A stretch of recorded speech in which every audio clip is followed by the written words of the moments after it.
Hello everyone, welcome back to another episode of Minecraft, the Let's Play series on Xbox One. Yes, this outdated edition because, dude, the state of frickin' Minecraft on console is absolutely disgusting, man.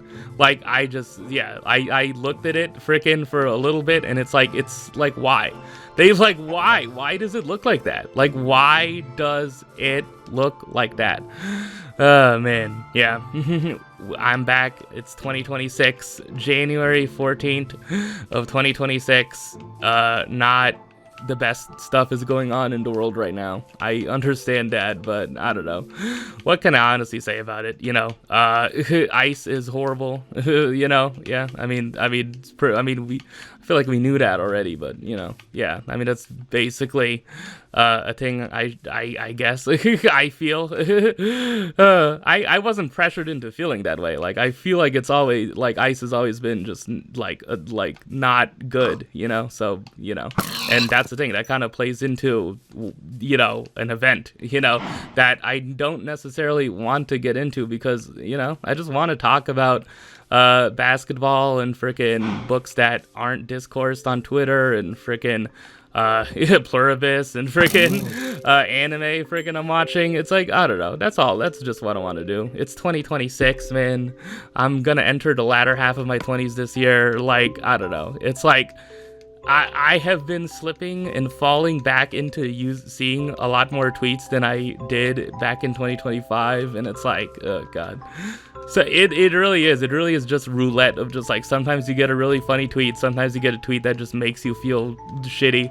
It's I don't know, man. That's the thing, especially in these times, man. It's like, yeah, I don't know. I don't have an intro bit. Yeah, I guess that's what it is, man. It is 2026.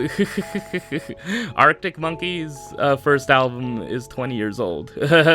Man, I think it actually came out in January 2026, or no, January 2006. Not 20, yeah.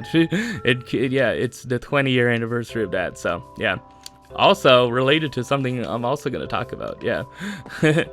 And also, it is something that, yeah, I guess I'll get into it a bit later, but yeah.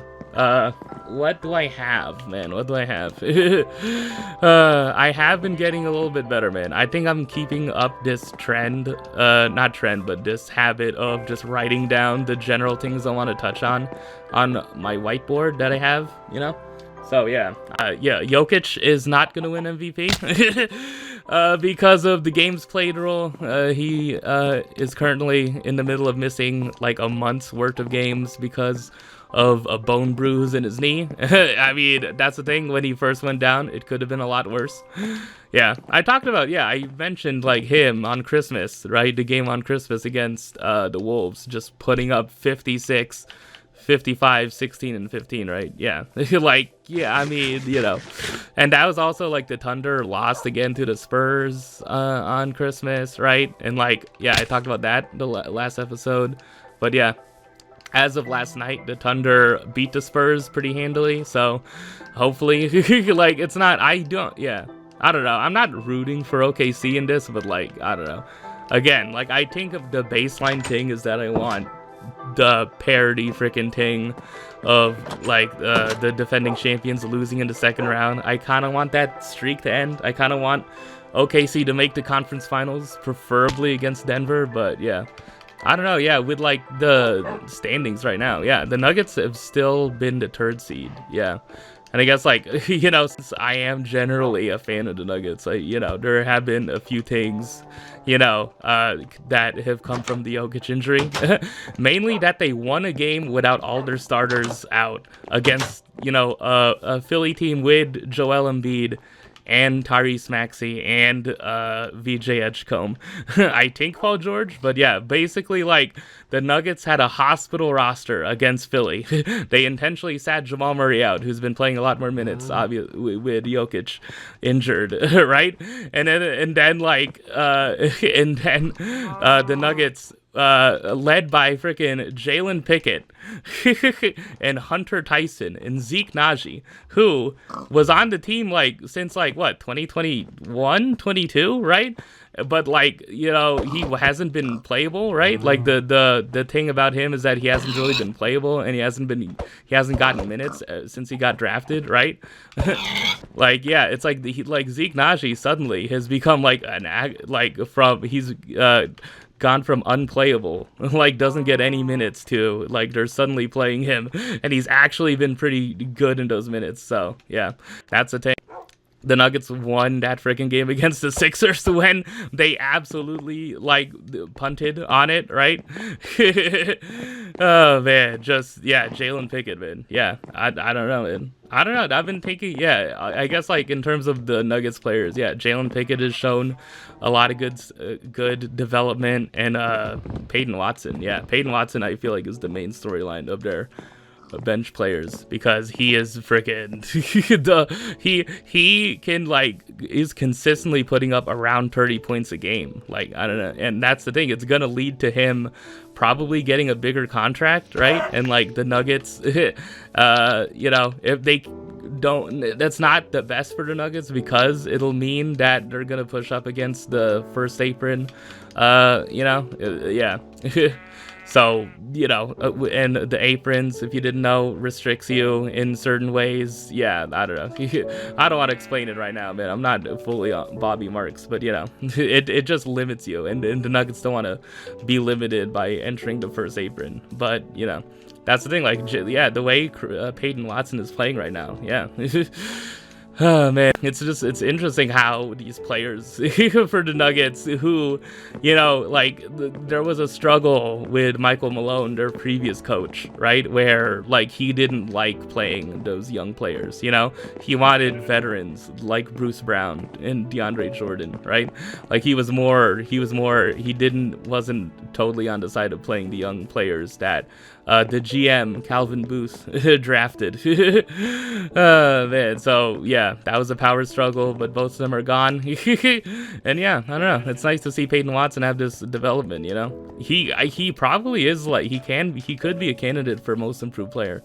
So oh man, any other basketball freaking thing, man, that has come, yeah, I guess anything specific from Jokic's injury. Jamal Murray probably should be an all-star. He should be an all-star. He's playing like one, and it'll probably hopefully end the whole like Jokic has never played with another all-star, even though like you know, Jamal Murray and Aaron Gordon and Michael Porter Jr., who's playing really well for Brooklyn. It could be that it's just he's playing for a bad team, and like, you know, like his stats are inflated because of that. But yeah, I don't know. It's like it's pretty consistent to what he's done, except just more scoring, right?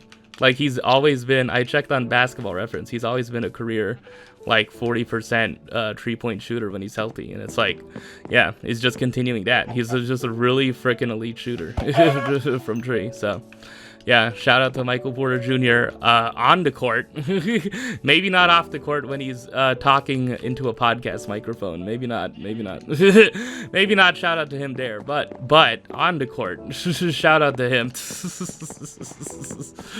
Anything else coming from Jokic's injury? You know, I don't know. Yeah, like Nuggets people being like the 65 game rule sucks, and then the counter to that being like, oh, so now you're upset about the 65 game rule because it affects Jokic, but when player freaking missed out on MVP because the game's played, you said nothing. It's like, okay, all right, man. Okay, Drew Hanlon, all right. I think it was that him specifically who said something like that, you know, something like that. It's like, okay, all right. Oh man, anything else, man? Trae Young got traded to the Wizards. Do I need to say anything else? I mean, I don't know. I mean, yeah, I tweeted about it. It's like, okay, yeah. It's a question of like if he's even gonna play for the Wizards. Yeah, like he's gonna be out through the All-Star break, I think I saw. It's like, I don't know. he wanted to be traded, and the Wizards are the destination he wanted to be traded to. Yeah, I think it's because the former GM of the Hawks is on the Wizards, working for the Wizards organization. But like, yeah, I guess that's it. But yeah, it's interesting where like Trae Young's like, I want to go to the Washington Wizards. Like, yeah. Oh man, I don't know. Anything else going on from the NBA in these first 2 weeks? Yeah, because it's not the sport that people talk about, man. Yeah. I will admit that I have watched the freaking NFL playoffs. Yeah, the wild card round. Yeah, like everyone just says like it's just such an exciting slate of games. Yeah, but it's like the thing is that I keep them on my TV because I think in my room my setup now is that I just have a TV that's just on, right? And then it's just I check in on the score, basically. Like I really am just watching those games, not really because I'm like, oh wow, I'm a football fan. Man, I'm a fan of these teams or these players, but I am a fan because of this show that airs on FS1 at 12 p.m. Pacific time, true 2 p.m. or even 3 p.m. Pacific time, because they expanded it to 3 hours. It's like, yeah, that's why I'm just watching because I need to know the context of what they're talking about and the entertainment of that show, because that's what entertains me in 2026, man. Less than that, well, more than that, but I don't know. Oh man, what else do I need to friggin' talk about? Oh man, podcasts. Oh my god. Oh man. Yeah, do I think that Austin Reeves should be traded to Memphis for Jaren Jackson Jr.? Do I think so? Yeah, this is something I forgot to talk about last year. Yeah, I forgot to talk about it when the podcast was out. But yeah, Max Kellerman from frickin' HBO that I talked about before, right? That I shared a clip of him talking about why boxing is, the best sport. It's like that Max Kellerman is doing a podcast with Rich Paul, Clutch Sports Rich Paul, that Rich Paul, LeBron's agent Rich Paul. And it's like, they have a podcast together. It's called Game Over. And surprisingly, it is 3 times a week, every Monday, Wednesday, and Friday. And more surprisingly is that I've listened to basically every episode of it. Why? I really just to hear Max Kellerman speak, But it's like, I don't know. Like, I've been thinking about it, right? Like, I could have shared this last episode, but like, I don't know, man. Just like I like every time I listen to Rich Paul, it's like, yeah, he really is just trying to sell you something. Like he speaks as if he's an agent, obviously, but it's like he speaks like he's trying to just sell you on an idea, and he's not actually giving opinions on any sports topic, Like Max is actually giving opinions and what he thinks, and then Rich Paul is just like, now see, Max, why are we doing this? Like what is he like? I don't know. Like Max says something and Rich is like, Max, we are not doing that. It's like what like what it's just what I don't know, man. I don't know. I can't really explain why I'm listening to it either, other than wanting to listen to Max Kellerman again. But it's like, I don't know. It's just I don't know. And that's the thing. It's as I've said, with the thing I said to introduce this was that freaking the Lakers organization hasn't been a fan of this podcast. Oh man, I don't know, man. And that's the thing. I literally was just listening to the podcast before I started to record this episode. So I don't know, man. Yeah, apparently it's been in the works for like a couple years. It's like Rich Paul and Max Kellerman have like talked to each other and known each other for quite a while.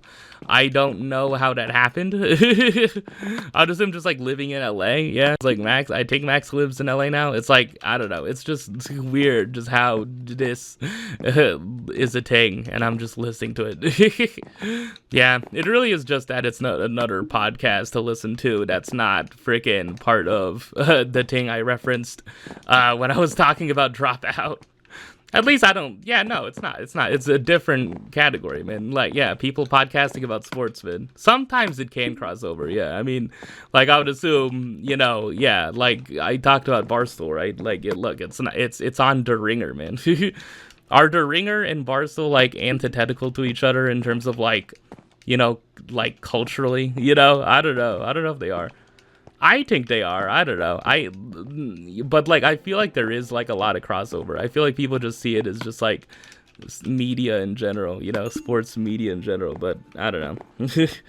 I think there is somewhat of like a cultural, like a slight cultural difference, between like the general listener base of someone who mostly listens to Barstool or watches Barstool stuff versus someone who mostly listens to stuff by The Ringer, That's the thing. It's like, I know, like, yeah, like a lot of the people who like are on the Ringer's podcast, like I'm ashamed to admit, but like another one I've been listening to is since I wanted to listen to people talk about Pluribus, which is going to be another thing I talk about in this episode. Like there's this show called the Prestige TV podcast where they only talk about prestige TV. Oh man, like whatever hot new HBO show, freaking yeah, The Pit or freaking Severance or freaking yeah, like those kind of TV shows. And yeah, the hosts of it, yeah, one of them is this guy Rob Mahoney, and I think he talks about basketball sometimes. Yeah, he does podcasts with Zach Lowe where they talk about basketball, right? It's kind of like culturally, like I don't know, like personality wise, you can't tell me that like guys like that, and like the guys that are on freaking Pardon My Take are, I don't know, like I would assume they would hang out because if they were in like a sports bar because like the NBA finals are happening, I would assume but it's like, is there any other context where they would freaking hang out? Like, yeah, that's kind of the thing I'm getting at, it's like, yeah, it's the whole thing of just like, it doesn't mean you're polar opposites, it doesn't mean you absolutely hate each other or like can't stand each other, it just means that you're just generally in different social circles, that's what I imagine like to be this like Ringer / Barstool, whatever it is, and like look, I'm sorry, man, I wish I could have freaking I don't know, man, maybe my January thing should have been getting into true crime, maybe my January thing should have been freaking I don't know. Just, I don't know, some other freaking thing. Yeah, some other narrative podcast thing. Maybe. Yeah, maybe it should have been listening to audiobooks again. Yeah, I kind of stopped listening to audiobooks, even though my Audible. Yeah, I'm not subscribed to Audible anymore. I left Audible just like way later than I should have. Yeah, but it's like, I just wanted to build up a stockpile of audiobooks in case I wanted to listen to them, But yeah, like now I feel like I'm at the point, I have like, yeah, in terms of like audiobooks I haven't listened to, I think I have like over 70 or something. Nah, probably like 50 or 60. Yeah, probably like up to that point. Yeah. So it's like, if I ever want to listen to an audiobook, I can. But it's like, yeah, I don't know. I've stopped being subscribed to Audible. It was freaking getting way too freaking expensive for no reason too, right? In terms of my finances. Oh man, anything else? Yeah, I guess. Was that a good explanation on freaking the different podcasts? Yeah, anyway, Rich Paul and Max Kellerman's podcast, man. Are there any other thoughts I have on it?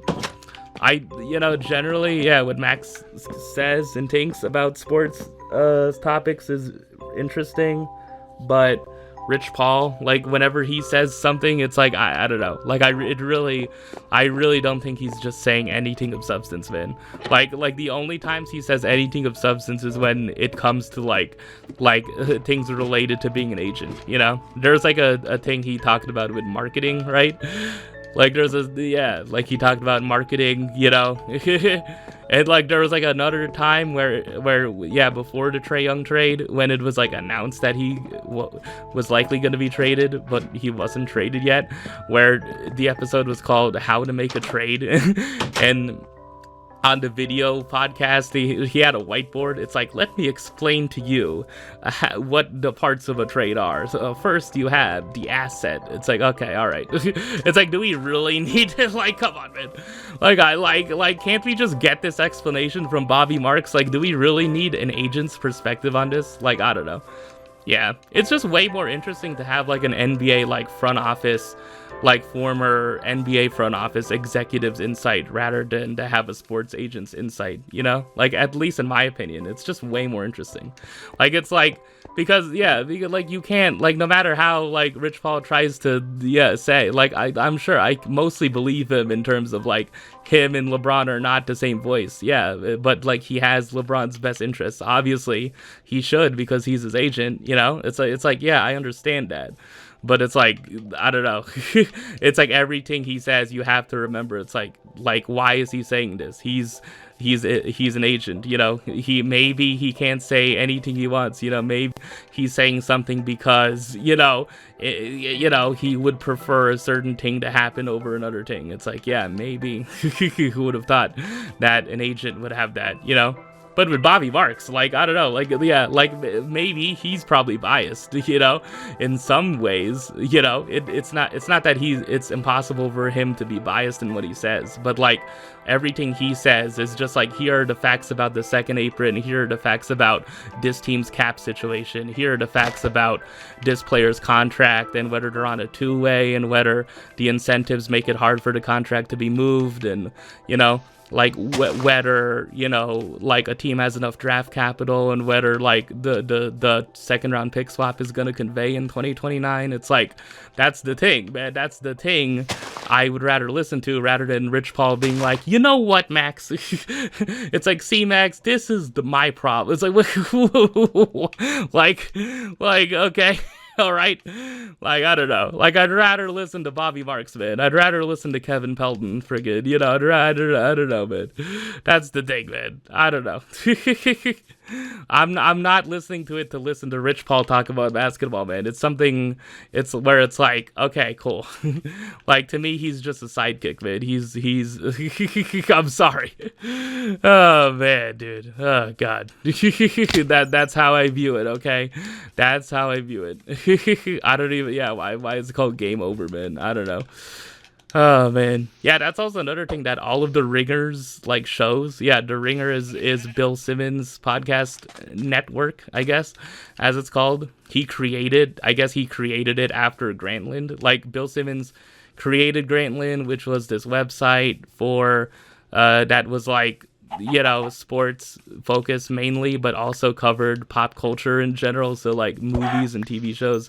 And the Ringer is just that, but just continued. But, like, I think like the Ringer and Grantland have different personalities in terms of like how they looked aesthetically, but, you know, but, you know, a lot of the people who wrote for Grantland are also writing for the Ringer. So yeah, I don't know. That's just the basic stuff I know. You know, people have high respect for Bill Simmons and what he's done to, like, yeah. There was a tweet I saw where, you know, like, it was like, you know, sports writing was not the same before Bill Simmons, I guess. And I guess it's the thing that, like before Bill Simmons, right? Like, the idea of, like, someone writing a column about sports, right, where they insert pop culture references was, like, unheard of. It's like, you know, but yeah, that's the whole thing. Is like, if you listen to his podcast, it's like he talks about a basketball topic and then he makes a reference to Pulp Fiction, or he talks about Pulp Fiction and then he makes a reference to Michael Jordan or LeBron, right? It's like that kind of a thing, I guess, is like a brand of like personality that, you know, that general, like, established columnists like Michael Wilbon or Tony Kornheiser weren't doing, I guess, you know. Like, they were seen as like old, like, you know, like stuck, kind of, maybe not stuck up, but just more serious and professional. And Bill was like, damn, he's somewhat breaking the rules here, man. He's freaking, oh man, he's funny because of his pop culture references. So that's generally the vibe I get, you know. I don't know, I might be wildly misinterpreting it, but yeah, it's not only that, but that's just an element of, I would assume that's an element of what made his writing in particular attractive versus like Bob Ryan or something, or Woody Page, right? I would assume. Who are Bob Ryan and Woody Page? Yeah, just find out on your own, man. Okay. I don't know, man. This is how into deep, man. I do other stuff, man. Should I talk about my January take? My January thing so far, I think the main thing has just been watching tech reviews, yeah, which is something I used to do in like 2013. There was this channel called, it wasn't necessarily tech reviews, but like unboxings. I was watching like unboxings of like Apple products, basically, in like 2012 and 13. There was this channel called DetroitBORG. All you have to do is just go, youtube.com/@DetroitBORG, right? Detroit, like the city, and BORG. Yeah, and like the channel, like yeah, like I remember watching that guy's channel, like unboxing all of the iPhones, right? Like the iPhone 5S. I remember watching that, or the iPad, or the MacBook, you know, back in the day, in like what, 2012, 13, you know. But now, you know, I think like it's a weird thing, but I'm watching probably the most popular tech reviewer or tech related YouTuber, you know, at the moment, Marques Brownlee. So I check this channel. I do this thing a lot where it's like I sort channels by oldest, you know, and it's like, you know, I kind of do it where I'm like somewhat vetting a channel where I'm like, hey, were you making YouTube videos for like over a decade ago? Like I somewhat have like a tiny bit. I'm somewhat willing to freaking watch a video from a channel like that, you know? It makes me somewhat being like, oh wow, you've been here, man. Not all channels, you know, that channel freaking with that person who's gonna be on Survivor 50, you know, made his first video in 2013, you know, don't necessarily, you know, think that person is that good of personality. But you know, Marques Brownlee, yeah, I've been watching like his reviews of like what the latest iPhones, the iPhone Air, which is like the freaking tinnest iPhone. Yeah, he's cool. Yeah, I don't know, he has like interviews with he had a video uploaded with like Elon Musk. I saw. Oh man. But yeah, like he also reviews like Teslas, I guess, yeah, and electric cars. But yeah, I've been watching his reviews of like iPads and MacBooks, you know, because, you know, I have somewhat been tempted by the dark side to freaking get like one of these products used. But yeah, I don't know. I already have like all of those things. Like I have 2 tablets, as I freaking said before. I have like a phone. I have like a phone that only plays music, you know, and then I have my actual phone. I have a laptop, you know. It's like I have all of this shit already. It's like, yeah, but it's like the Apple versions of it though, man. I don't know. I think it's mostly I don't know. It's mostly just like me liking those reviews, you know. That's been my January thing so far.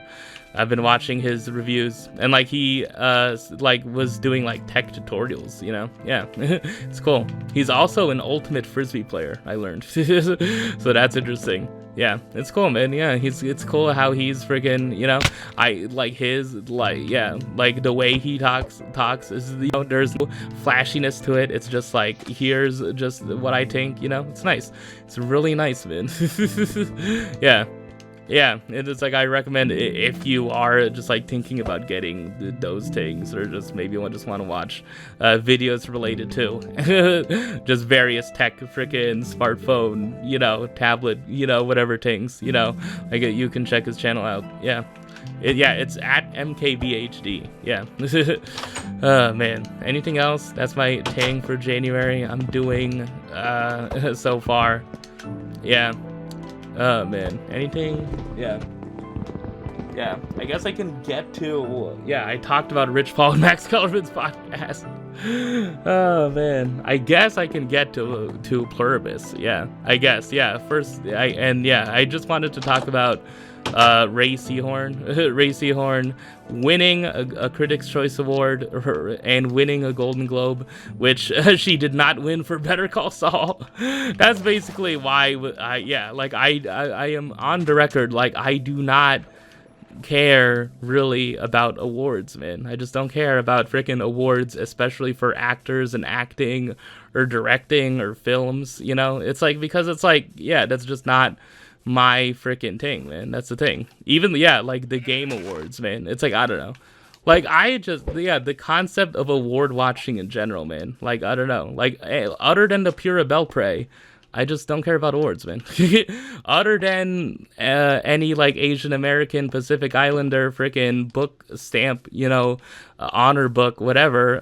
Other than being a Stonewall honor book or a Coretta Scott King honor book, it's like, I don't care about these awards, man. Or winning the Prince Award, yeah, because that's what the author, Mary McCoy, the woman who wrote Indestructible Object, she won the Prince Award, I think. And I think Nina LaCour won the Prince Award for We Are Okay. Yeah. Like, other than those awards, yeah, it's like, I don't know. It's just like, I don't know. That's the thing. It's like, I don't know. I keep on saying I don't know when I absolutely know my opinion. It's like, I just think it's not freaking the best use of my time to freaking care about freaking what film wins more awards, I don't know. There's just, there's this concept of films being an Oscar villain of like, look, I do not want this film to win this award. It's like, I don't know, just people award watching for films, man. It's like, I don't know, man. Like, at the end of the day, it's like, why are we doing this with art, Like, like, imagine if people did that with painting. Like, imagine if, like, imagine if, like, paintings were up for awards in the way that films were. Imagine if there was someone being like, do you know what the frickin' painting villain is? Frickin' Campbell soup cans. Frickin' Andy Warhol's Campbell soup cans. Frickin', please, man. Can the Academy get it right and give number 1 by by Jackson Pollock the award? Please. It's like, what are I don't know. It's like, did you know that de Kooning has more frickin' whatever awards than frickin' like, Vincent Van Gogh? It's like, I don't know. It's just weird, man. I don't know. I can't be in the mindset of that. Like, I know the practical value of industry awards, is that the actors involved can get better opportunities, It's like, I understand that. I understand the general value of, like, being a director of, like, a film that wins an Oscar. You're rewarding the director's work. You're rewarding the director and saying, we appreciate your work, It's like, you're rewarding the crew of a film. I understand that, but it's like, I don't know. But just to be so into it where it's like you're award watching, you're counting, it's just like, oh, it better sweep. This film better sweep. It's like, what are, like, I don't know, man. Like, I don't know. Yeah, like, the only thing for me now in terms of, like, film, TV is that I want Rhea Seehorn to win an Emmy for Pluribus, It's like, that's it. It's really it. Maybe Carolina Widra, maybe freaking Vince Gilligan for just the show in general, or just, like, the writing or directing of it. But it's like, I don't know. It's like, that's the thing. It's like, Pluribus has been validated already. It's like, everyone, like, it's not like Pluribus needs this award needs an Emmy to be validated as, like, a good TV show. It's been validated by the people who enjoy it. It's been validated by the people who friggin' enjoy it and are, like, and certain female fans who are into Yuri shipping are, like, standing frickin' Zosha and frickin' Carol, yeah, which is the thing I wanted to get to with this. Yeah, the real thing I wanted to get to, right? Of just, like, a bunch of frickin', like, Stan Twitter-esque frickin' tweets about frickin', like, Zosha and Carol and, like, the lesbian relationship they have in the season, right? Spoilers, but yeah. It's like, yeah. And also the fact that Rhea Seehorn, that Carol is, married to a woman, very clearly married to Helen, right? It's like, I don't know. It's like, yeah, I don't know. It's like Pluribus has already been validated as a work of art, It's like, yeah, I mean, I could talk about those two films, Like, I don't know. It's just one discourse after another, it's like, and in 2026, man, I can't just freaking comment on all of it, man. It's like, I'm sorry, man. Like, it's like, talk about this freaking thing that's pervading something outside of basketball, that's just pervading pop culture related to a film. It's like, no. It's like, no. Oh, man, because I haven't seen that film, and I haven't seen that other film. It's like, I'm sorry, man. Maybe I'll read the Thomas Pynchon book, What are people's thoughts about the Thomas Pynchon novel? It's like, oh my god, dude. I don't know. It's just like, I don't know. Oh, man. I don't know. Yeah, but I don't know, it's weird. Like, I wonder if it is like expanding that like painting metaphor, right? Like, I wonder if like one of Banksy's paintings would be like a freaking whatever award villain, right? It's like oh man, it's like I understand of like something is bad representation. Yeah, oh god. Yeah, not related. Last year Emilia Perez, that's the film I'm talking about. Emilia Perez, where that was the film scene as a villain for reasons. So, you know, it's like I haven't seen it, man. I haven't seen it. I don't know, man.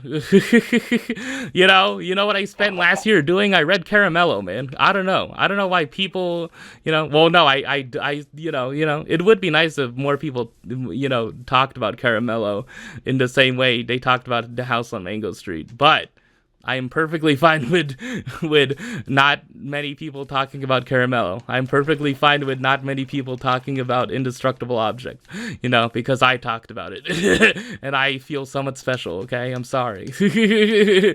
But yeah, I don't know. Just the idea of just like awards watching of just like this film better sweep, man. It's like, and like having this like very freaking like intense connection to just like, I am watching the award ceremony. I care. It's like, are you caring? Are you like a person who cares about art more than just the person who just watches the film and just says that was a good movie? You know, I don't know. It's weird. It's like I don't know. It's like you have like it makes me feel like, oh, so in order to be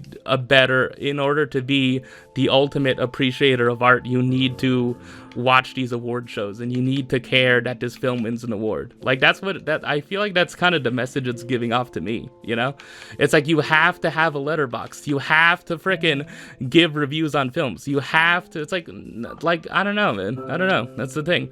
It's like I don't know. Like this stuff is like specifically directed towards like films, man. Yeah.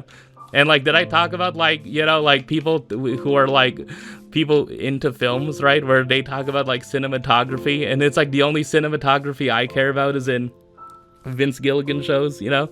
It's like I only care about the cinematography in Better Call Saul and in Pluribus, you know? Yeah. And in Breaking Bad, right? It's like, I don't know, it's weird, you know?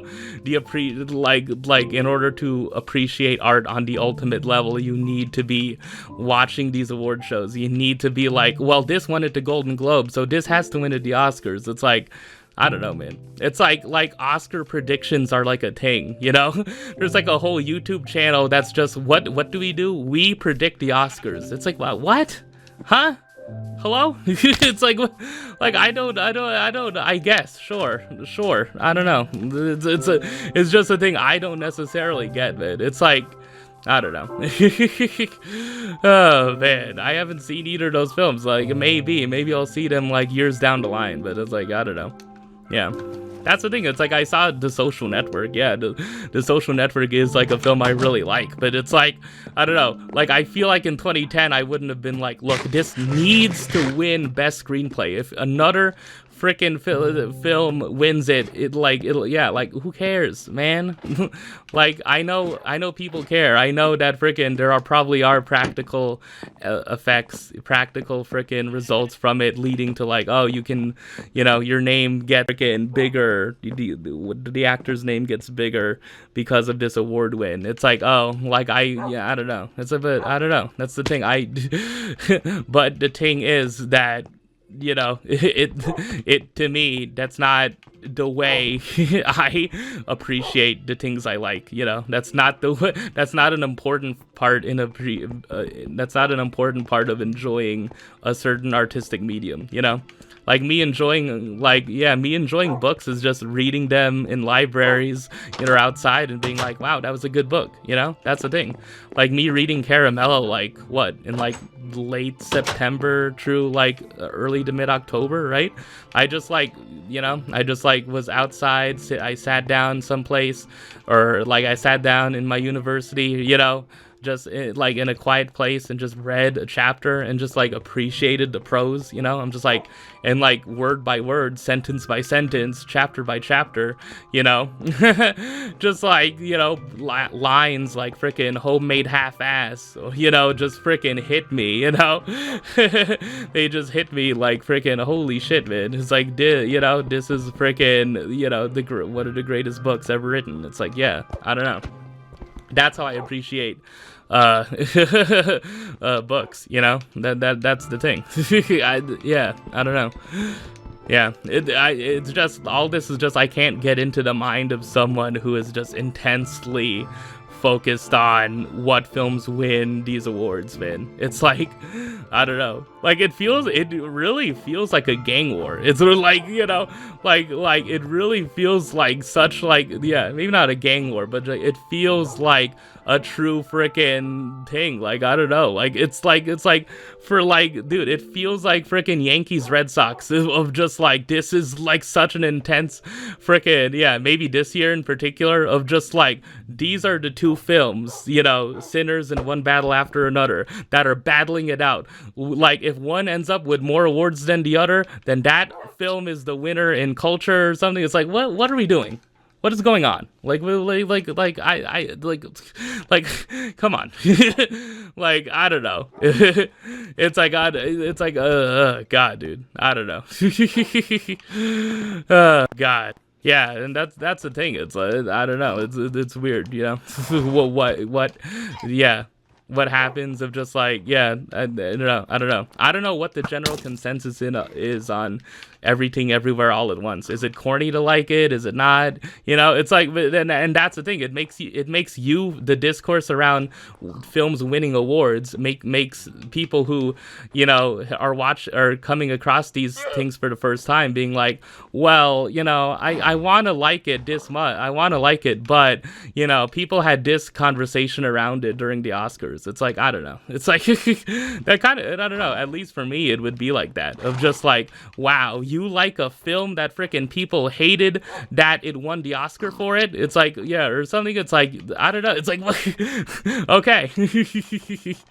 Oh man, it's like the only film it's okay to like and you'll consensus friggin' not get shit for it is the Shrek. Oh man, surprisingly, like the movies that get memed on, right? Like Shrek, right? It's like, no one's gonna give you freaking you know, any flack. No one's gonna get any flack for liking that. Yeah, I also think of the Criterion Closet, right? Of just like, do they just have every film ever made in the Criterion Closet, right? Of just, you know. Is it a thing where you have your picks like already, or is it like, are they browsing it live? You know, I don't know. Man, I don't know. I keep on thinking about the Criterion Closet, man. Oh man, I don't know. It's just, yeah. Did I rant enough about that? Yeah. I don't know. I really like the freaking painting thing of just like, if there was like an Oscars for painting, right? Of just, you know, historically, if there was, of just like, this is the best painting of this year. I wonder like how Basquiat or Keith Haring would have been treated. I wonder how like Nighthawks by Edward Hopper would have been treated. Like, I wonder what the conversations, the predictions, you know, like if you include like cubists, right? It's like, man, this Picasso painting, it's like, that's however many freaking awards for Picasso. It's like, no, actually this freaking year, Henri Matisse shouldn't have won the freaking award. It's like, okay, it's like if you apply the same discussions, I don't know. I took an art history class, that's why I know these names. like Ai Weiwei, like people are having like freaking Ai Weiwei discourse, right? In terms of like awards, right? Oh man. Like, yeah, what's the Japanese artist who like does all the paintings with polka dots, like Yayoi Kushima, something like, yeah, it's like I wonder how like performance art, yeah, like Jasper Johns, you know. Oh man, yeah, it's like, I don't know, man. Yeah, did I talk about that enough? Yeah, I'm basically, yeah, I don't know. it strayed away from what I wanted to talk about originally, which was like freaking better. Yeah, there's a section of Pluribus fans I found in my increased browsing of Twitter where freaking there have been fan edits of Carol and Zosha being made, right?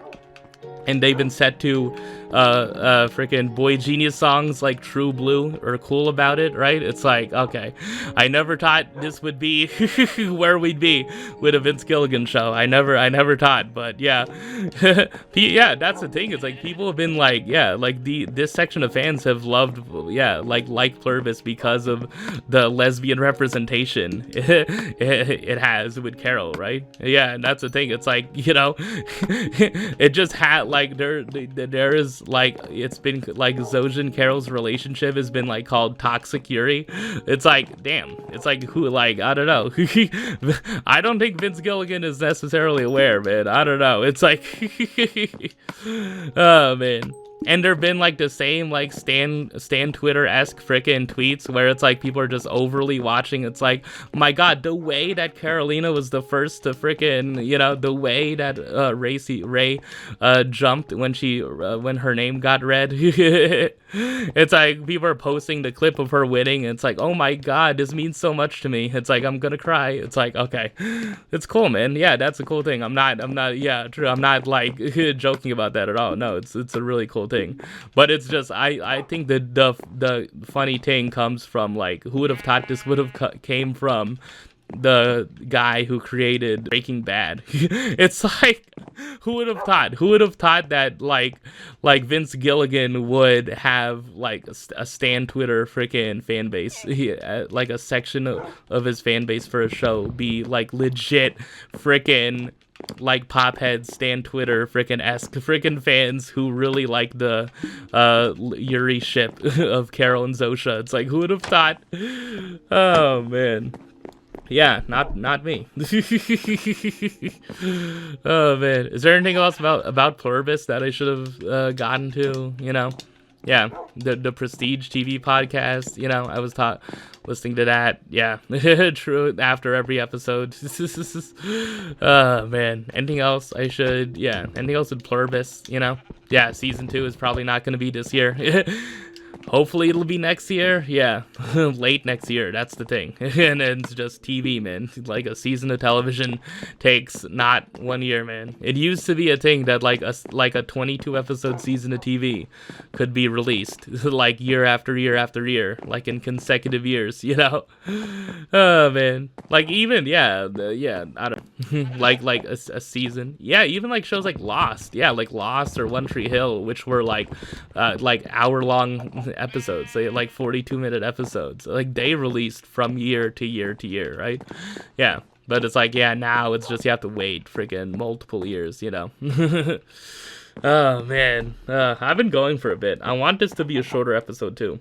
Yeah, it's 9:22 as I record this. Yeah, and I kind of want this episode to be shorter, so yeah. I think I am gonna do a list segment, but it's gonna be really short, man. I'm probably not gonna talk about things that much. But there is, speaking of TV shows, I saw that a certain show that has become, you know, a villain for me, a nemesis for me over the years. I think it's coming back. Yeah, it's coming back, man. Yeah, I think, yeah, there was gonna be, yeah. Dude, I'm checking, I'm opening HBO Max, and it's telling me to freaking how to cast video. Okay. All right, man. Okay. Okay, there we go. Oh, man. Yeah, there was a trailer that supposedly came out, man. What I wanted to do was, like, literally, like, live react to it, dude. I wonder. Let me see. No? Yeah. I'm trying to find it. Is there anything else? Yeah, there's a show called Heated Rivalry, which is like a gay hockey show. Literally a gay frickin' hockey show. Not like, yeah, one of those, yeah, I don't know. There's a lot of like hockey, yeah. Well, like hockey adult romances, like, was it like Icebreaker or something? Yeah. Yeah, where are the extras? Let me see. Maybe it's in extras. No? Oh, man. There was like a thing. There was a promotional freaking thing. No, I can't find it, man. I can't find it, man. Oh man. Anything? No. Yeah. Man. Yeah. Anything else I have to talk about? You know? Yeah. Maybe this is like oh no, this is just only the trailer for the freaking thing. I don't know. There's like freaking there's something that came out related to this thing, man. I'm not gonna say the name of it, but there's something that came out related to this, man. Oh man. Oh god. I don't know. Should I just talk about freaking? I don't know. It's like, yeah, like there's going to be a season 3. And like the second season 2 of this show was in 2022. Do you know how long ago that was? Do you know how long ago that was, man? You know? Oh my god, dude. Yeah, like, oh my god, dude. That was before a lot of things, man. That, like, I don't know. Like, the name Caitlin Clark didn't inspire freaking, like hordes upon hordes of discourse in 2022. You know, Paige and AZ shipping wasn't freaking at an all-time high. You know, like, it was a different time. 2022 was. Oh man, I hadn't read Caramello yet. I bought it, yeah, because I checked my trip books, yeah, and I bought it December of 2021. So it took me until the end of 2025 to freaking read it. Yeah. Things that were still happening in the 2020s. The lovely World Series, the lovely freaking World Series was still going on. The lovely World Series was still going on. It's like, I don't know, man. It's like a lot of things were still going in 2022. 4 years, man. Dude, 4 years. And I swear there's a trailer, man. There's a trailer. Maybe I can find it on YouTube, man. Yeah, anything else I have to talk about in the meantime? There is more stuff, but yeah, I want to do this thing where I live react to. There we go. Okay, I'm gonna react to this. It's on mute. I'm gonna react to what I'm seeing on my phone. It's on mute, so I'm not hearing anything they're saying, but I think I'll turn the captions on. Okay, so this is season 3 of a show that probably should be obvious what it is, but I'm just not gonna say the name. Kendrick Lamar. A few years after high school. Literally. I don't know if life was exactly what I wished. A gospel choir singing Godan Moses. But somehow, for the first time, I was beginning to have faith. Where? Yeah, true. Also, where is this supposed to be? Like, they don't name it, but it's like, this is supposed to be somewhere in, like, California, right? Like, I don't know. There's no way this is on the East Coast. Yeah. It's weird, like, I don't know. They don't, yeah, like, they don't state where exactly the show takes place. Okay. Lori. You owe me money. Wow. She owes Lori money. The HBO original series returns. Oh man, oh no, oh my god. Oh my god. Not gonna comment on that. The Australian guy, I work all day. My bride-to-be is free. I was just making that. Come on, man. There's gotta be something wrong with him. Are you seeing anyone? No. You hear, oh my god, dude. Every girl I meet is a sugar baby. Oh man. Wherever these unlucky folk go, there's a cascade of trouble. The music stops. You walk up into my house, dance with my girls. And you don't even introduce yourself. When were they filming this, man? When did they film this? It's a new chapter, alright. You gotta have faith. You girl, I take her. Your girl, I take her. If you make a deal with the devil, there's no turning back. Wow. That's the thing, like, there's like, yeah, like, the one of the actors is gonna be 36 this year. She's gonna be 36. I mean, you believe in God? Yeah. Spurs clinking. Let's see if he believes in you. Oh man, Cox handgun. April 12th, man. Okay, great, thanks. Plan starting at $10.99 a month. Yeah, freaking, come on, man. Oh man, God, it's like, yeah. Oh man, yeah, that was my live reaction, you know? I intentionally didn't say the names of the characters, man. Yeah, like, I don't know, man. It's like, what, like, I don't know. I'm not gonna say anything beyond it, man. It's like, I don't need to offer commentary on it, you know? Yeah. I don't need to offer commentary on it, man. There's just been too much, man. What am I gonna add? You know, that's the thing, is like, what am I gonna add? You know, like, what am I gonna add? That's the thing. It's like, you know, I don't know. Man, yeah, just, yeah, that's the thing. Like, 2022, I talked about that show, and it's like, yeah, I don't know. I feel like then, yeah, even then, it's like the opinions I was having. I was just like, wow, you know, I wanted to watch a better teen show. It's like, really? It's like, really? Is that what, like, come on, man. So, like, I don't know, man. What show would what show kind of show similar, what kind of teen show, would I want to come back? Everything Sucks. You know what I wanted to see? I want to see the alternate universe where Everything Sucks got a second season. I just want to see how the universe changes, man. Let me see the alternate universe where that happens, man. I don't know. Oh, man.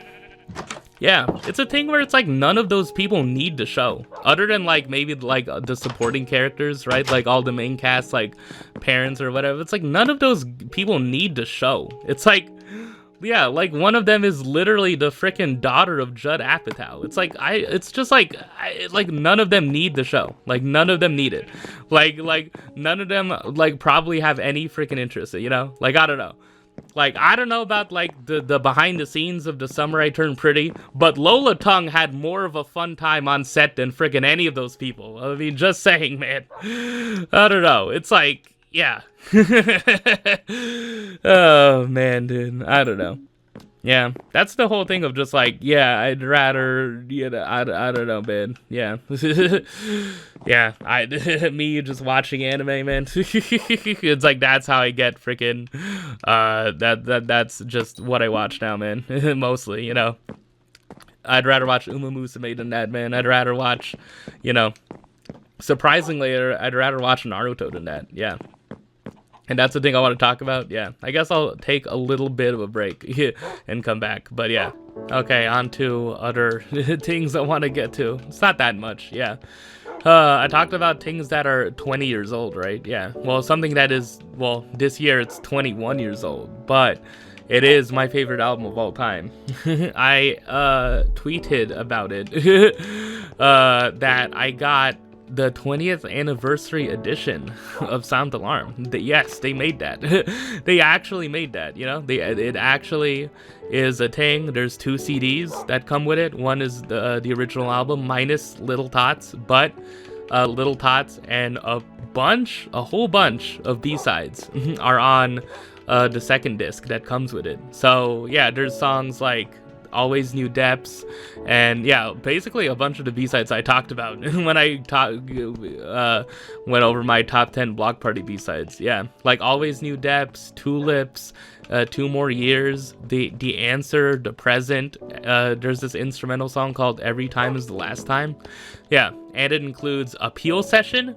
And it includes that they did and it includes the demos for the early demos for their songs like This Modern Love, you know, and it also contains the original version of She's Hearing Voices. Yeah, which I may or may not have shared on YouTube because, you know, I just do that. In addition to Let's Plays, my channel just has like songs from artists I like, you know. It just happens, man. Yeah, it's cool, man. Yeah, like I tweet, it's absolutely worth the money, man. Just it's worth it on the sole basis of it's cool to have these freaking B-sides and rare tracks like on a CD, you know, and like don't have to freaking download freaking stuff, you know. It's on a CD. I paid for it, man. I paid for it with money, you know. I paid for it with my money, man. Okay, my own money. So yeah, it's cool, man. Yeah, and I guess like yeah, there's like the booklet that comes with it doesn't have it like. I thought it would have like commentary from like Kelly or Russell himself, but like, yeah, instead it has like this whole kind of like thing from Paul Epworth, yeah, who produced the album. Yeah, and like fun fact, he went on to produce Adele, you know, her music. I think like 21, I think. Yeah, either her early albums, yeah, one of those albums, you know. But yeah, I don't know. I don't know if I should like read some of this. I wanted to read a little bit of it. There's this other whatever like essay by Rebecca Nicholson. I do not know who she is. I don't know if she's a fan or like around the band or just yeah. I don't know. I think this is just like this person explaining like the first time she saw Block Party. Yeah. The next time I saw Block Party was in 2005, 2 years after that night at the garage. No longer working at bars while hustling for club night slots. The band had joined the annual Enemy tour, playing each night with the Killers, the Future Heads, and the Kaiser Chiefs. I saw them at Leeds University, and it was carnage. Their star hadn't so much risen as exploded. Sound Alarm had elevated them. Often people talk about great bands becoming the act they were always destined to be. But with Block Party, I always got the sense that they were that band from the very beginning. Obviously, yeah. I mean, really, just like, I don't know, their early live stuff, you know? It's like they're just an amazing live band. Especially, like, or if you look up, like, performances of them, like, in, like, 2005, right? Like, they, like, that, it, like, if you look up the Jules Holland performance of, like, Eating Glass, right? Of just, like, they were playing, of, like, Helicopter, too, right? They were playing Helicopter at 2 times speed, man. It's like they were just, like... My God, like Helicopter is already like a 120 BPM song or like faster than that, but like it's like they were playing at 2 times speed, man. Oh my God. Man. Often people, yeah, okay, I read that. It just took a record with the sheer volume of Sound Alarm to get everyone to catch up with what they had known all along. The record sounds just as vibrant and alive today as it did 20 years ago. 20 years ago, man. Oh, God. I was 5. Block Party's more reflective songs have a worn-in familiarity that feels as if it belongs to you. Now, watching them play in venues that continue to expand around them. These raw, melancholy anthems bring audiences together. I have seen them stun arena crowds into familial silence with This Modern Love, its exhortation to throw your arms around me, taken as a direct instruction. People pulling themselves into fond, urgent embraces. Yeah, This Modern Love, man. Really just one of the best songs on the album that...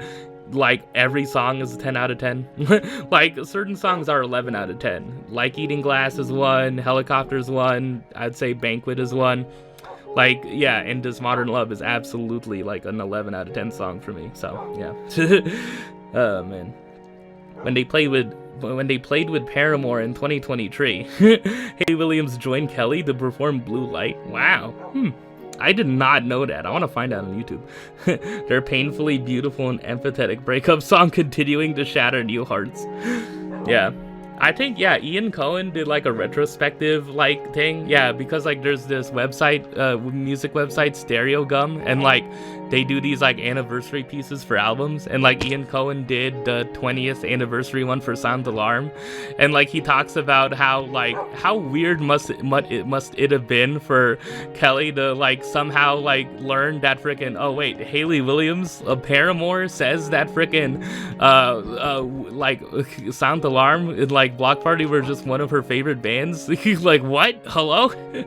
And like their most recent album was influenced by Block Party. It's like what? Like I don't know, man. It's just so weird. It must have been so weird for him to be like, oh yeah, yeah, it's like cool, I guess. Oh man. Yeah, okay. I'll just continue on. Yeah, just like the latter paragraphs. Block Party always ran a steel brush along their softer side though, and the abrasion of Sound Alarm made it feel more urgent and vital still. To listen to it now to listen to it now is to hear the prophecy and prescience that shoots through it. She's Hearing Voices, the demo that traveled around London in 2003, was released on the indie label Trash Aesthetics in 2004, but it stayed the course and stuck around, becoming the halfway point of Sound Alarm. On it, Kelly sings of mental illness and paranoia, of solitude and rage. Its looping chorus of red pill, blue pill, red pill, blue pill, emerged a long time before that imagery was adopted by now mainstream political discourse. It's so, I mean, yeah, who would have thought that it would be very prescient, you know? Yeah, and you know, like price of gas, you know, the price of gasoline. You know, the price of gasoline, a song, you know, in the mid-2000s. Man. It's self-swarming with paranoia, solitude, and rage. Price of gasoline, yeah, is about the invasion of Iraq, raising oil prices and the complicity of the consumer in this faraway war. I've been driving a mid-size car. It's bitterly ironic in its jubilance and patriotism. I can tell you how this ends. We're gonna win this. We're gonna win this. War. Oh man, such a good man. Yeah, is it like, I think like I read Paul Epworth's thing, yeah, and he said like he wanted it to sound like an army marching in. Yeah, with the drums. It is 2 decades on and the world continues to reel with no clue as to how it is going to end. Then there's Banquet, that enduring banger. Listen with more jaded ears and notice that we don't read the papers, we don't read the news. It's no longer a fringe position. Oh God, how the hell is this getting political, man? I'm just reading about something. I mean, yeah, that's the thing. Is that, yeah, that's the thing. Is like, I think, yeah, Kelly himself said that, like with Sound Alarm, like one of the things in the songwriting he didn't like was that how abstract he was, and like you can clearly like the difference in songwriting between Sound Alarm and A Weekend in the City is like it is a lot more direct in A Weekend in the City. Like he's mentioning like the frozen like ice caps, you know, on Sunday, and he's talking about like hunting for witches. It's very, very obvious what he's talking about of like, yeah, like there was a London like bombing incident, you know, in like 2005, I think, right? And that song was made kind of like as a response to that, and like the paranoia around, you know, Middle Eastern people, like the terrorist paranoia that friggin' was like a result of that, you know? Yeah, it's like he was more direct and frickin' in his songwriting, lyric wise, with A Weekend in the City. But yeah, like I would assume, you know. And that's the thing, is that like I think like there's a documentary, you know, called God Bless Block Party. You can find it on like some YouTube channel, right? And then like in it, right, like there's an interviewer who asks him like, okay, so Helicopter is about George W. Bush, right? And then he's just, you know, stuttering. He's just like, no, it's not really about that. It's about teenagers or something. But it's like, you know, I feel like like it's hard not to frickin' to like think that it's about that, you know?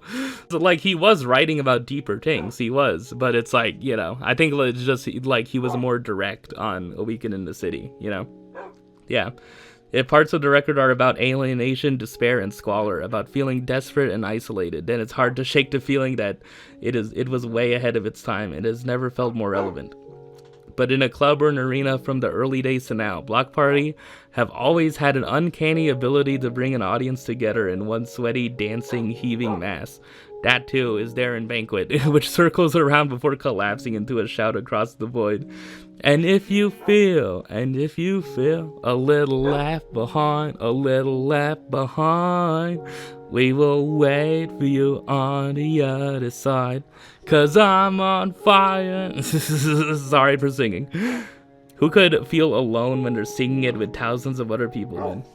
I would like to see them live, but yeah, you know, That's also another interesting thing I wanted like about this is that like this booklet contains a lot of cool photos of like their original lineup, which means like with Matt and Gordon, right, who have since left the band as of, you know, like 2012. Like it's been like over a decade. Yeah, like they left in like 2013, right? But it's like on the back of this booklet there's this really cool photo of like them together, right? And it's interesting how you know, like, yeah, if you look up the 22 Grand Pod, like Matt Tong himself, like his like shared that he kind of doesn't have really nice things to say about Kelly, right?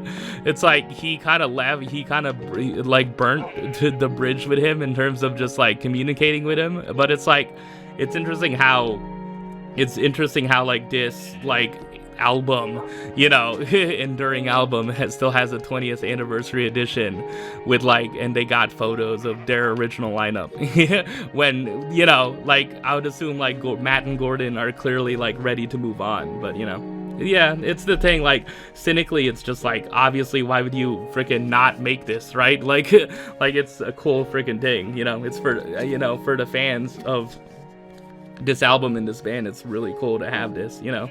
I thank freaking whoever made it be, man. Whoever was the driving force on making this a reality, thank you. You know, but yeah, it's cool, man. I just wanted to talk about that CD. I didn't expect to read the freaking booklet that much, but yeah. Anything else I want to talk about in this episode that I want to be shorter?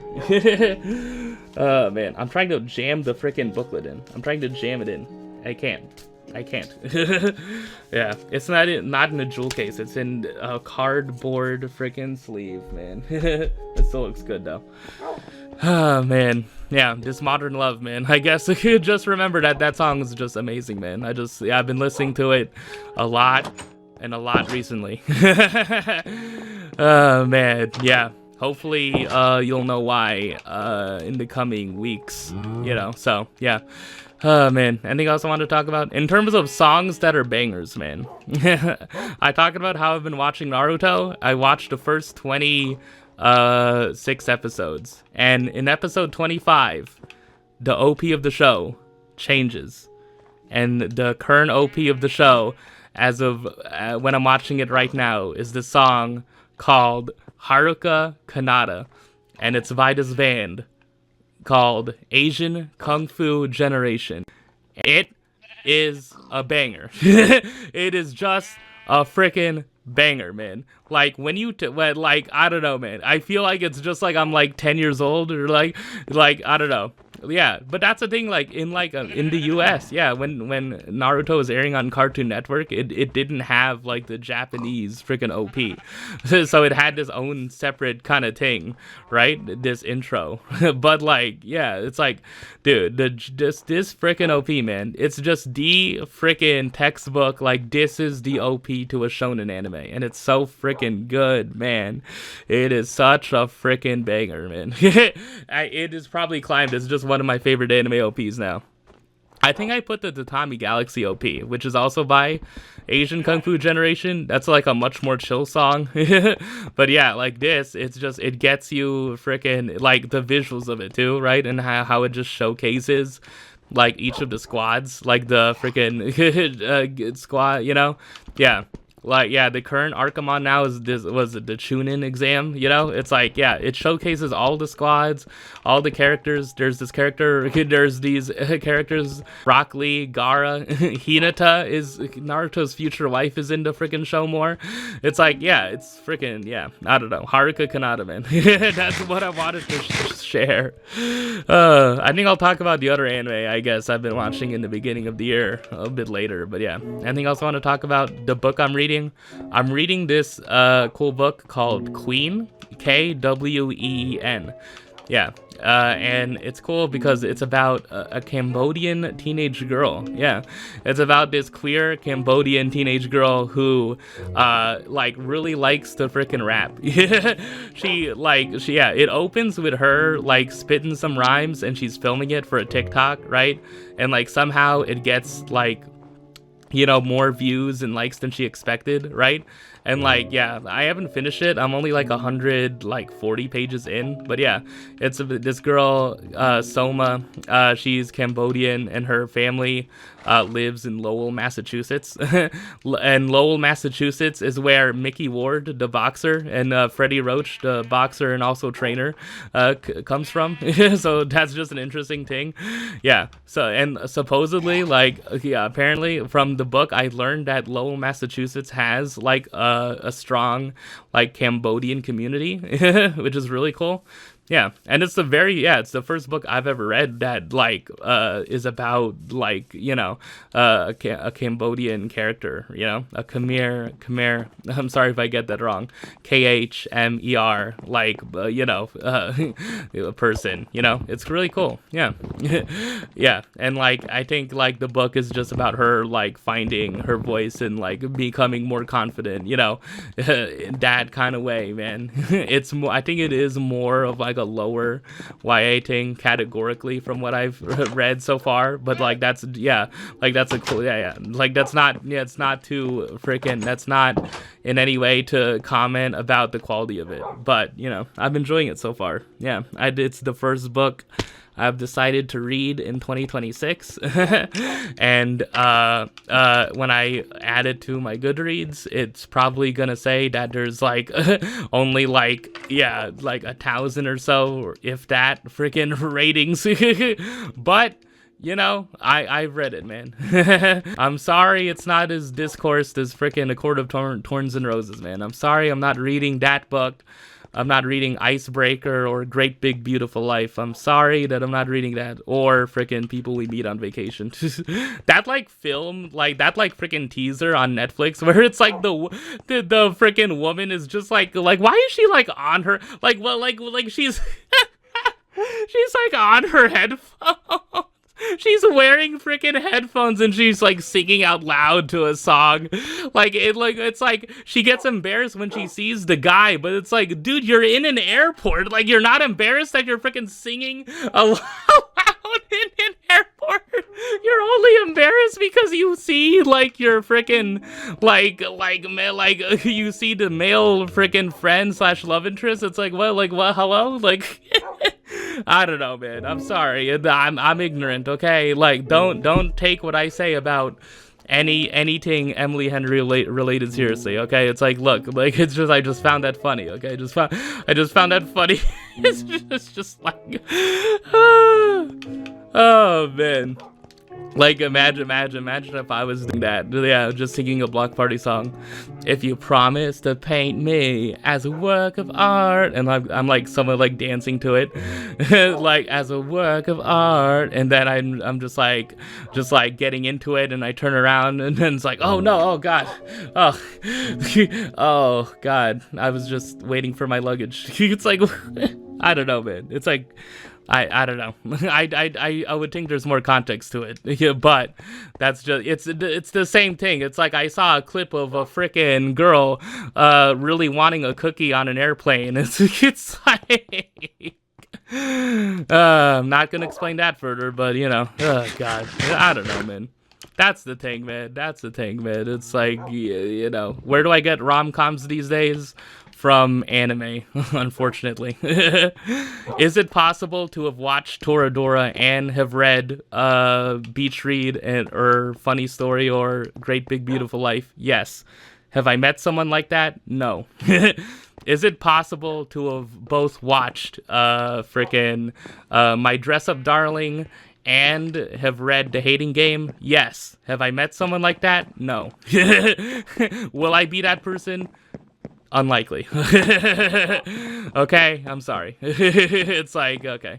Anyways, am I good? Why did I want to talk about that so much, man? It's night. It's God. I burned a lot of time. Is that everything I wanted to get to? Yeah. I'll you know, if I have more to say on Kween, it's by Vichet Chum. That's the author, by the way. Yeah. It came out in 2023. Yeah. Yeah, and also like it like, you know, I didn't time it. I didn't, you know, I didn't know this, but like Soma, the main character's father, is deported. And like that's a whole thing, and there's like this whole like, you know, like she talks about, you know, ICE and literally friggin', you know, like ICE, you know, taking her father away, and that is somewhat like a plot point of the book, and I totally didn't freaking plan for that to be a thing, you know, especially with what's going on. Yeah, it's just, yeah, it's hard. Yeah, just the stuff going on, man. I don't know. Yeah, it really is just all of it. Yeah, like all of it is happening in Minnesota, man. Yeah, it just, yeah. Just horrible freaking just stuff happening there, you know, but you know, like the people fighting back and protesting against, you know, what's going on, and like, you know, I would assume there are high schools, you know, there's like young people who are seeing it, who are freaking, you know, and then yeah, I don't know. Like I would assume there, you know, that is a cool thing, you know. Yeah, it's a cool thing that people are like fighting against it, and like there's been more like people that are like, no, like get ICE out of these cities for good, you know. It's like like please, just like I don't know, it's like I don't know. Yeah. Yeah, I don't know. That's the thing. It's, I keep on saying I don't know, but that's just a verbal tick. It's like I know that, you know, I stated before, you know, it's just a horrible thing what's going on, man, and it's really shitty, man. It's just really shitty. So that's basically all I guess I'm willing to say about that and what's going on. I kept it light, right? I kept freaking things light. Yeah, this was a tweet I liked. Yeah, I'll read this one tweet. I like how a big part of Carol's miserableness is the fact that she's a writer. She sees the world with a greater intensity. When Zoja asks about her writing, Carol says, "That's like asking what's the most fun you've ever had getting your teeth drilled." It's kind of like that, man. It's kind of like pulling teeth, and then at the end you come up with a paragraph, and you're like, okay, all right, I can work with that. That's for me. It's like I just stare at something, I come up with a sentence, I edit a sentence, and then I add another and another, and it's like, okay, all right. Yeah, part of her personality is so special to me. Yeah, man. Man, anything else, man? Yeah, I'm running the risk of frickin' of seeing something on Twitter that just totally frickin' makes me not want to be on Twitter, but whatever. Yeah, what is the list segment? Because I have a list segment. It's a very small list segment, yeah, in all honesty. Yeah, I think I didn't even make like a separate note. Yeah, so I did my favorite albums of all time. I did my favorite books of all time. I did my favorite anime of all time. But has anyone who has watched this or has gotten to any of these list segments wondered, what are my favorite video games of all time? Do I have 10 video games that I like?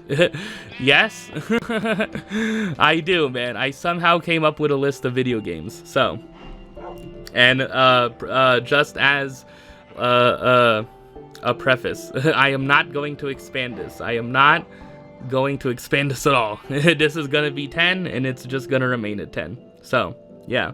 These are my top 10 favorite video games of all time, starting from number 10 because it's not going to go up to 50. Oh, man. All right. Number 10 on my favorite video games of all time. The Walking Dead Season 1. The video game. The Telltale series. Yeah. Really, I think, yeah, why is this on here? Just because of the story, just because of the overall experience, how emotional it feels, like going through it for the first time. Like all the criticisms of Telltale games of like how it is just railroady, of how the choices ultimately don't really matter, right? There have been people who've been playing the game of like, I'm playing the game, but like I make Lee freaking say mean things. It's like I make Lee act like an asshole. It's like that doesn't really affect the end of the game. The end of the game is still the same, right?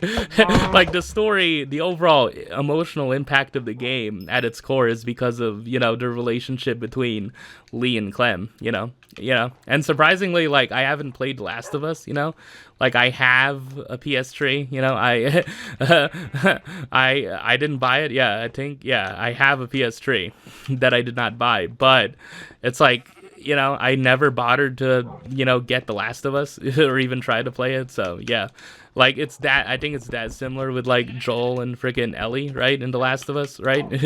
That like grizzled kind of older man who acts as a father figure and the young innocent girl. but like Ellie's not so young and innocent. Like Clementine's like 8 years old. Yeah, Clementine's like 8, and then Ellie's like 14, but like swears like a sailor. You know, I guess. But it's somewhat that similar dynamic. Yeah. Like, yeah, just the emotional impact of it, and like, of it, and like playing through season 1, especially the end of it. Yeah, it's just really freaking emotional. Yeah, basically why it's on the list. Number 9, Pokemon Emerald. Do I need to say that Gen 3 of Pokemon is the best Pokemon generation? Do I need to say that Hoenn is underrated? Do I need to say that the music of Gen 3 is probably the best in the series? Have you heard the freaking Dive team? Have you heard the freaking Deoxys team, man? Oh my god, dude. Like that, the Bells, man, and the Deoxys team? Oh my god. Or like Latios and Latias. It's like, dude, have you heard that shit, man? Oh man. Like Chuck and Conroy playing through Pokemon Emerald too. I remember that in like 2012, man. Crazy. Just like following that, right? And then like the end of it came, and then he didn't play Pokemon. Well, he didn't play like a mainline Pokemon game until, yeah, like the end of 2015, where he played Pokemon Platinum. Yeah, it's like, oh my god, dude, just such like a freaking thing, man. Yeah, like the most creative Pokemon designs, Gardevoir, Absol, you know, like the most creative like city designs, like they made Fortree City being like tree houses, you know. Yeah, like, yeah, I don't know. Anything else about the game that's like really cool? Like the fact that you can go underwater, you know, is really cool. The fact that, yeah, Rayquaza, you know, the character design, the Pokemon designs in Gen 3 are like really cool, man. Yeah. And the music, yeah, that's basically, yeah. And like Pokemon contests, yeah, I remember that. I remember like entering Pokemon contests. I remember like, I think like the first time I used like had an Aggron, and I was like, wait, when is it gonna evolve? It's like, oh, level freaking 47. And like freaking in Emerald specifically, the champion is so damn hard, right? It's like steel types. It's like, dude, like there's like a Cradily and a Metagross. It's like, dude, how are you supposed to and like the freaking Salamence in the Elite Four? Oh my god, dude, like a Salamence. How are you, like, dude, oh my god, dude, the difficulty of the Elite Four in Pokemon Emerald, man.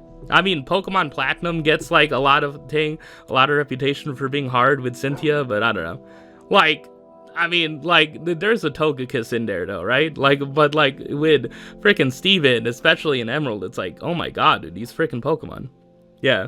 Actually, I don't think it might not be. It might be the Water-type guy, right? Yeah.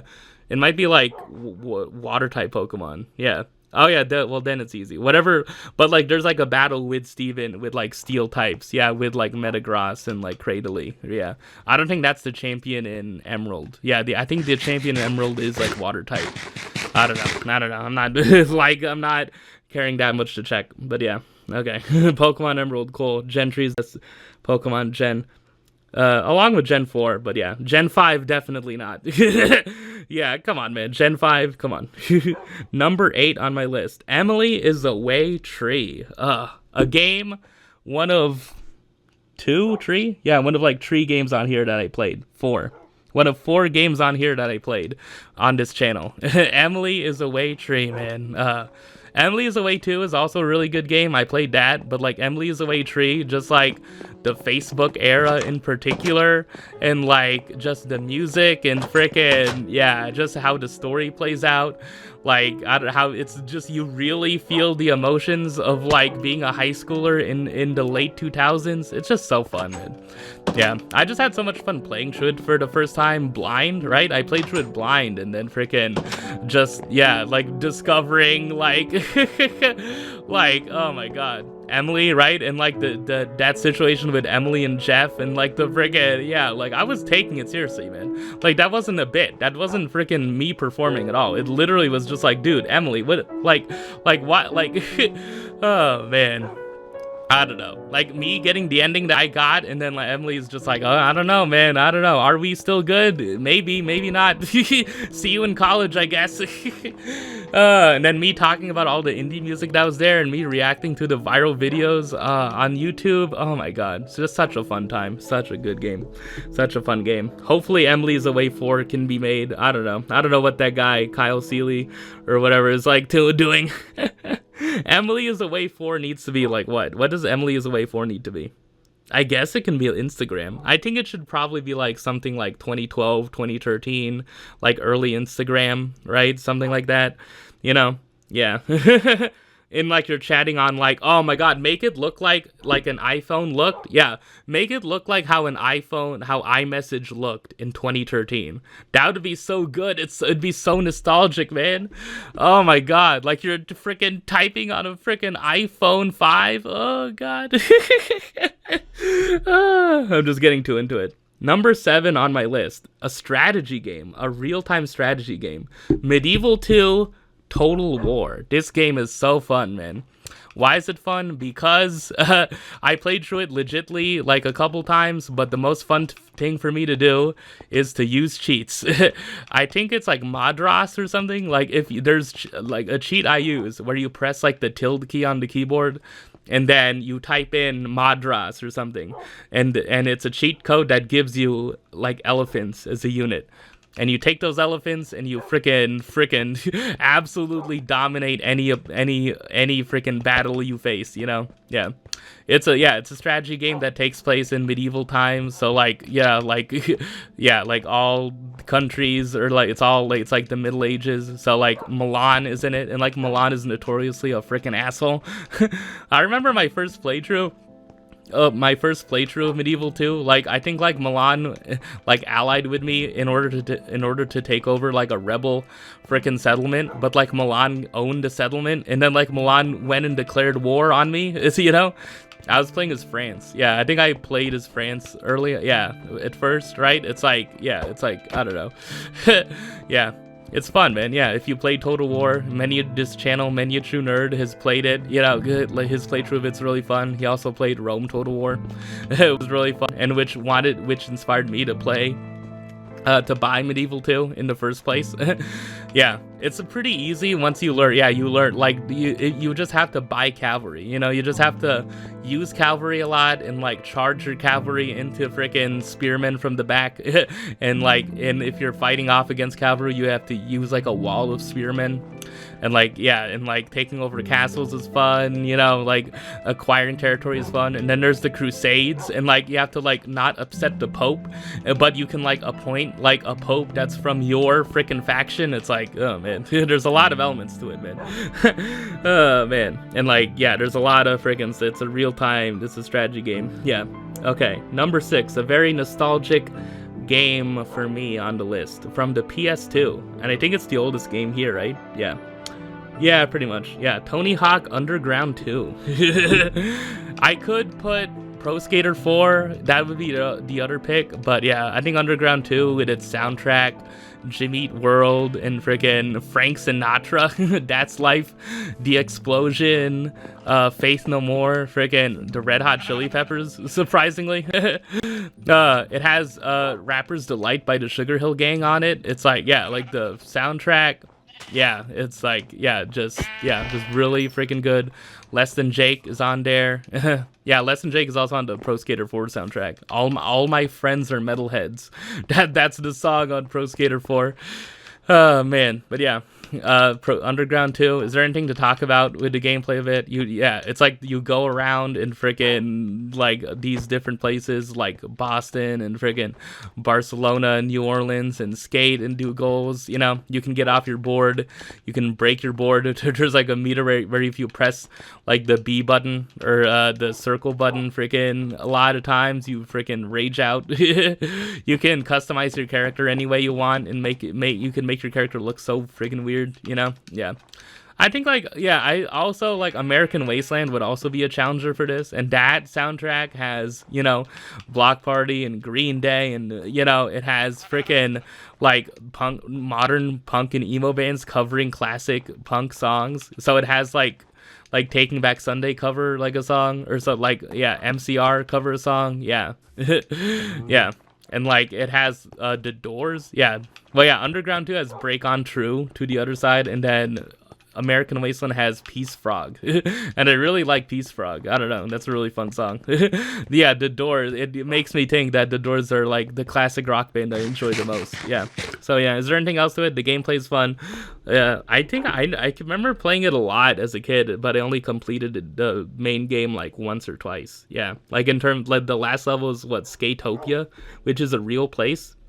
And like I remember Ryan Sheckler is in the game.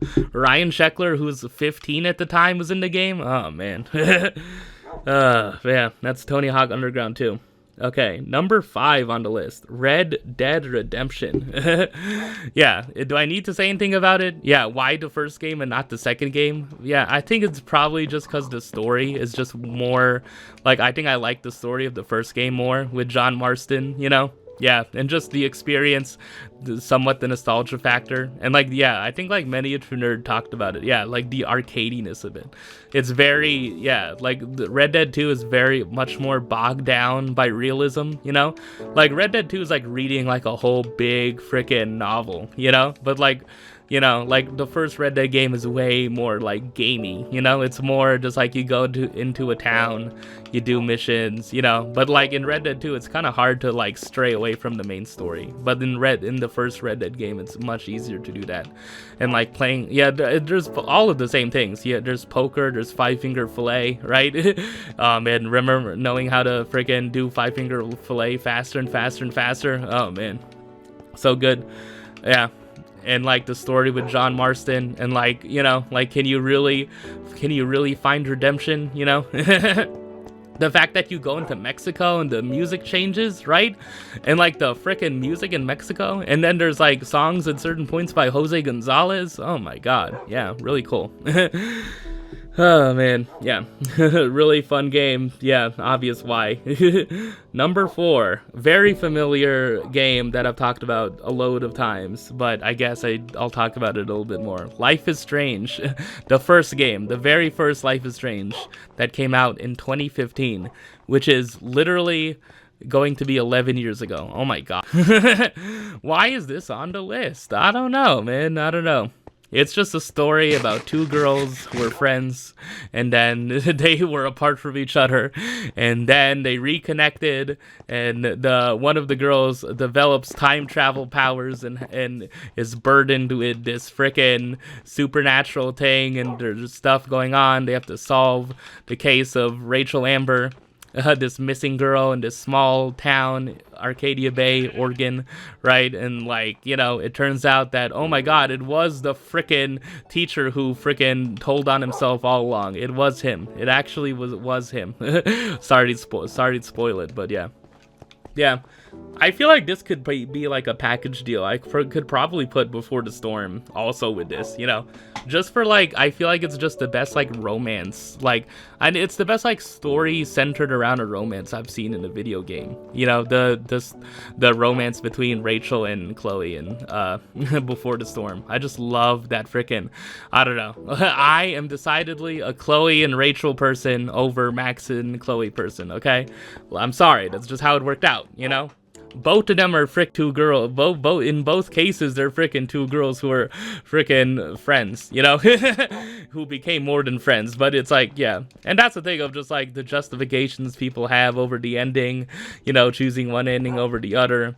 But one ending has friggin' Spanish Sahara, you know? I mean, that will always be the ending for me. But yeah, I don't know. It's a whole nother thing. There's too much time. There's too much time it would take to friggin' go over why. Frickin' I prefer one ending over the other. Yeah, I think these next three I don't really need any more explanation on. I guess I should give out a shout out to Life is Strange 2, because yeah, that also is surprisingly very relevant in today, you know. I don't know, and that's the thing, it's like, it's clear, you know. I think like Life is Strange 2, like technically, right, of just like how big the areas were, and also the fact that like the game had these big, like open, like enough areas, not like a huge open world, but just like these big, like open areas that looked really pretty, right? And the freaking all of the choices that were going on actually impacting the ending you got, right? yeah, it's a really, I don't know. I feel like I should give Life is Strange 2 a shout out because, yeah, like I think it is underrated in the whole franchise. I don't know how Double Exposure plays out. I know I need to finish that. I know I haven't finished Double Exposure or Before the Storm. I know, or Lost Records, but like, I don't know. It's like, it's really cool how Life is Strange 2, one, the story is still, very prescient in today, right? One of the writers of the game on Twitter, it was just like, yeah, no, unfortunately, this line is still painfully relevant. Yeah, about two Mexican frickin' American, boys who are suddenly forced out and like deal with racism in men at every turn, right? And like the ending of the game has to do with, the border and immigration. It's like, yeah, I don't know. It's yeah. like my feeling throughout the whole game was just like, it's like I understand like this is a really good game, but it's just depressing. It's just depressing. And like the ending I got was labeled as like an evil ending. It's like a bad, but it's like, dude, it's like I don't know. The ending I got was, yeah, it was high brotherhood, but low morality, And if you don't have high enough brotherhood, then that impacts how the ending plays out. Because, like, you get different endings depending on how each of those meters are. Like, high brotherhood with Daniel, you're building a brotherhood bond with Daniel. And if you have a lower score on that meter, like, it tracks it behind the scenes, like, throughout the game, through every single choice you make. Like, telling Daniel to, like, not swear when he swears, that ultimately can impact frickin' how that meter goes and how the ending plays out, It's really cool just how much thought the developers put into Life is Strange 2. Yeah, the developers that don't nod, It's really cool. And also, Before the Storm, just Chloe and Rachel, just their friggin' romance is just so good. I freaking love that, man. When frickin' that Lanterns on the Lake song is playing, man, oh god. Oh man. Anyway, it's basically Life is Strange. I put the first game here, but I could very well put, the Before the Storm or even the second game here along with it.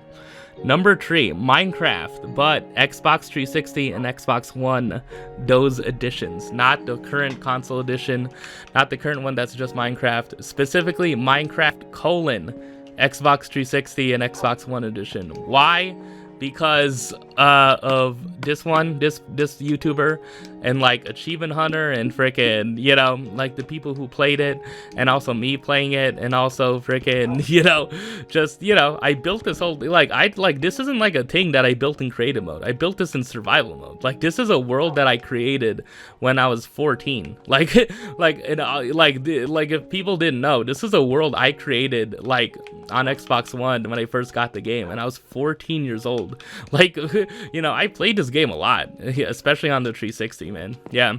There's a thing where it's like I have like worlds I made on the 360 edition, like originally back in 2012, which is literally 13 years ago, right? And it's like, I don't know, man. I would like to show those off, but yeah, it involves like going back to like a very old 360 I have, right? That's like going on 18 years old, and like, yeah, I don't know. I don't know if I can show it off. Maybe one day, but yeah.